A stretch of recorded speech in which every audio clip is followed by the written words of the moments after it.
The breaking news last night from the New Yorker. I'd already heard that the Pete Hegseth nomination was in grave danger from my sources inside the Senate. Grave danger before a letter that dropped this weekend and before the whistleblower news that came out late last night from the New Yorker. There was a real pattern being tracked out and fact-checked about his behavior. And now Penelope Hegseth, the mother of Trump's Defense Secretary Pete Hegseth, told her son he should, quote, get some help, and accused him of abusing multiple women in a newly unearthed email from her back in 2018. The email was obtained by the New York Times from another person with ties to the family. In it, Penelope wrote in part, "You are an abuser of women. That is the ugly truth, and I have no respect for any man that belittles, lies, cheats, sleeps around, and uses women for his own power and ego." NBC News has not independently obtained the email. The message was sent in the midst of an acrimonious divorce from Hegseth's second wife, Samantha. Their marriage ended after Trump's choice to lead the Department of Defense impregnated a Fox News coworker with whom he was having an affair.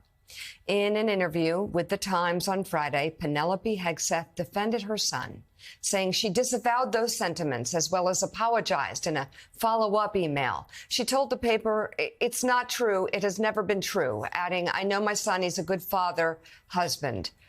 We'll read the full original email in a moment. Hegseth's lawyer declined to respond. Trump's transition team provided a statement saying it was shameful but not surprising that the New York Times is publishing a story about one out-of-context snippet. The entire purpose of this exercise is to malign Mr. Hegseth. The email comes as senators weigh the potential impact of a 2017 sexual assault investigation against him that has come to light. No charges were filed in the investigation, and Hegseth has maintained the encounter was consensual.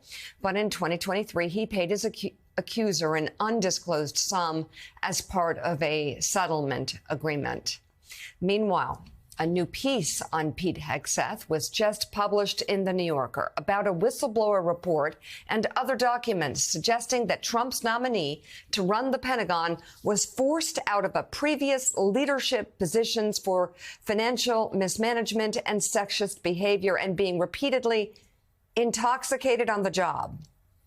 It reads in part, a trail of documents corroborated by the accounts of former colleagues indicates that Hegseth was forced to step down by both of the two nonprofit advocacy groups that he ran, Veterans for Freedom and Concerned Veterans for America, in the face of serious allegations of financial mismanagement, sexual impropriety, and personal misconduct. A previously undisclosed whistleblower report on Hegseth's tenure as the president of Concerned Veterans for America from 2013 until 2016 describes him as being repeatedly intoxicated while acting in his official capacity to the point of needing to be carried out of the organization's events. The detailed 7-page report, which was compiled by multiple CVA employees and sent to the organization's senior management in February of 2015, states that at one point Hegseth had to be restrained while drunk from joining the dancers on the stage of a Louisiana strip club where he had brought his team. The report also says that Hegseth, who was married at the time, and other members of his management team sexually pursued the organization's female staffers, whom they divided into two groups, the party girls and the not party girls, The New Yorker continues. In a separate letter of complaint, which was sent to the organization in late 2015, a different former employee described Hegseth being at a bar in the early morning hours of May 29th, 2015, while on an official tour through Cuyahoga Falls, Ohio, drunkenly chanting, kill all Muslims, kill all Muslims. In response to questions from The New Yorker, a lawyer for Hegseth replied with the following statement, which he said came from an advisor to Hegseth that read in part, "We're not going to comment on outlandish claims laundered through The New Yorker by a petty and jealous, disgruntled former associate of Mr. Hegseth's." The New Yorker also notes that Hegseth has been open about resorting to alcohol during a period in his life when he had returned to the U.S. from active military duty and felt lost. NBC News has not seen the whistleblower report or letter of complaint cited by The New Yorker. More quote from The New Yorker. The whistleblower continued as if in disbelief, quote, "A Fox News contributor with the rank of captain in the National Guard and the CEO of a veterans organization in a strip club trying to dance with strippers," which, of course, as the whistleblower reports say, from 2015, he had to be dragged off stage. Let's bring in right now the former Supreme Allied Commander of NATO, retired four-star Navy Admiral James Stavridis. He's international analyst for NBC News. Mika's going to read the letter from Pete Hegseth's mother, which aligns with much of what is written here. She wrote that in 2018. He, of course, had an incident that was reported on about another event he went to, which led to accusations of rape, but also, again, reported drunken behavior, screaming out in the courtyard of this event. And there's so much to ask, but we've been talking about Pete Hegseth for a few weeks now, that even if he were Atticus Finch, the character of Atticus Finch, he would not have the abilities to run the most complicated, biggest bureaucracy, most powerful bureaucracy in the world, and would be doing a disservice, as I always say, not only to America, not only to the men and women in uniform, but to the president he's supposed to serve. But here we find he got booted, according to this New Yorker reporting, he got booted from heading up two vets groups because of the same drunken behavior, because of the same unfortunate behavior that his mother wrote about and that we reported on this past week. I've just got to ask you, Admiral, how in the world does any United States senator confirm Pete Hegseth to be Secretary of Defense? Okay, we don't have audio. Hold on one sec. There we go.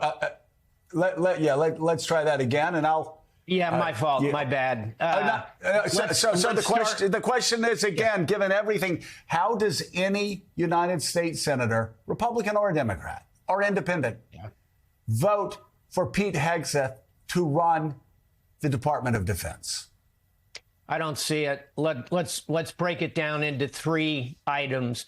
One is this package of character issues, and it's the entire parts that you've talked about. There's just too many there for any rational observer to say, oh, that's a disgruntled employee, or that's somebody who he worked with a long time ago. These are recent. They're fresh. His mother's comments. My mom is watching today. Your mom's a pretty good source on most of us. I think all of that is almost in and of itself a character issue that's significant. Secondly, you haven't mentioned it, but his comments about women being unqualified to serve in combat. I've commanded women in combat, a lot of them, including as a young captain of a ship with a mixed gender crew that went into combat, to aircraft carrier strike groups, to NATO itself. Women are 20% of the Department of Defense, and they have performed well in combat. Those comments alone, I think, would be pretty close to disqualifying. That's kind of a policy piece. And then third and finally, you mentioned it, Joe and Mika, it's the management responsibilities. I spent 2.5 years as Secretary of Defense Don Rumsfeld's senior military assistant as a 3-star admiral. I've seen that job up close and personal. And you look at the people who have held it. I worked directly for Bob Gates, who led the CIA, Leon Panetta, who was chief of staff in the White House and led the CIA. That's the kind of level of experience and management you need to have. And when you put all that together, I'll just close with 2 words: nuclear codes. This is a job that goes beyond the range of anything else in the cabinet in its power and its impact, the number of people, the complexity, and the need to model appropriate behavior.